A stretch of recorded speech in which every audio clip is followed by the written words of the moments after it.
आप देख रहे हैं प्रदेश का सबसे भरोसेमंद news channel India news Uttar Pradesh Uttarakhand और शाम के 4 बज चुके हैं और 4 के चक्रव्यूह के साथ मैं हूं आपके साथ आयुष चित्रांश। आज एक बार फिर से उन बड़े मुद्दों को ग्राउंड जीरो की रिपोर्ट के साथ हम आप तक पहुंचाएंगे जिनका सीधा सरोकार आपसे जुड़ा हुआ है।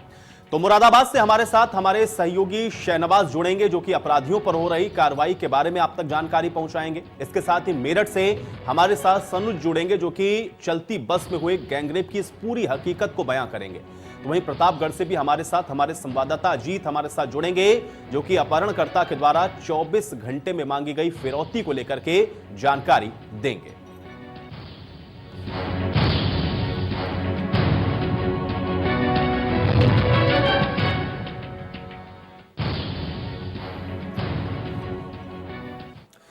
तो 4 के चक्रव्यूह में आज सबसे पहले बात होगी माफियाओं पर हो रही कार्रवाई की। यूपी में माफियाओं के खिलाफ योगी सरकार का कहर लगातार चल रहा है और मुख्तार अंसारी और अतीक अहमद के खिलाफ कार्रवाई के बाद रविवार को अंबेडकर नगर में माफिया सरगना खान मुबारक का घर भी ढाया गया है। इस दौरान जिले के पुलिस अधीक्षक आलोक प्रियदर्शी भारी पुलिस बल के साथ वहां पर मौजूद रहे और फिर खान मुबारक का घर जिले के हर संभार गांव में स्थित है। उस पर अलग अलग जिलों में तकरीबन 35 मुकदमे हैं। खान मुबारक का भाई खान जफर मुंबई में हत्या समेत कई बड़े मामलों में शामिल रहा है और फिर आजीवन कारावास की सजा के तहत उसी जेल में वो बंद है। मुरादाबाद में भी जिला मजिस्ट्रेट ने यहां पर बड़ी कार्रवाई करते हुए 1,13,35,000 की संपत्ति को जब्त किया है। साथ ही 7 लोगों पर गैंगस्टर एक्ट के तहत भी कार्रवाई हुई है। बागपत में भी गैंगस्टर अपराधी सुनील राठी की संपत्तियों को कुर्क किया गया है।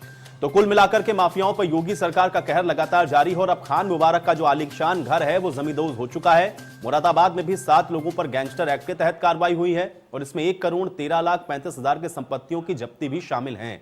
बागपत में भी अपराधी सुनील राठी की संपत्ति को कुर्क किया गया है। तो अलग अलग जिलों में आप देख रहे हैं कि किस तरीके से जो तमाम कार्रवाई है वो लगातार जारी है। चाहे खान मुबारक की बात करें, चाहे सुनील राठी की बात करें, इन सब के खिलाफ जो योगी सरकार है वो सख्त एक्शन अपनाए हुए है। आपको बता दें कि मुख्तार अंसारी से लेकर के अतीक अहमद और उसके बाद खान मुबारक और फिर सुनील राठी तक ये जो कार्रवाई है वो लगातार अलग अलग जिलों में देखने को मिल रही है और इसी से आप अंदाजा लगा सकते हैं कि इन माफियाओं के खिलाफ जो योगी सरकार है वो बेहद सख्त नजर आ रही है और लगातार हो रही ये कार्रवाई इस बात की तस्दीक कर रही है कि जो बात मुख्यमंत्री की तरफ से बार बार कही जाती रही, अब उसको अमली जामा पहनाने के लिए जो प्रशासनिक स्तर पर व्यवस्थाएं हैं वो भी अब ज्यादा चुस्त दुरुस्त नजर आ रही हैं क्योंकि उनके द्वारा ही इन कार्रवाई को अंजाम दिया जा रहा है। ऐसे में अब सवाल यह है कि जो अपराध तंत्र इस वक्त उत्तर प्रदेश के अंदर इन अपराधियों के द्वारा चलाया जा रहा था उसको कैसे यह सरकार तोड़ती है, क्योंकि ये कार्रवाइयां तो इस बात की तस्दीक कर रही हैं कि इनके जो आशियाने हैं या फिर इनकी जो संपत्तियां हैं जो कि अवैध तरीके से अर्जित की गई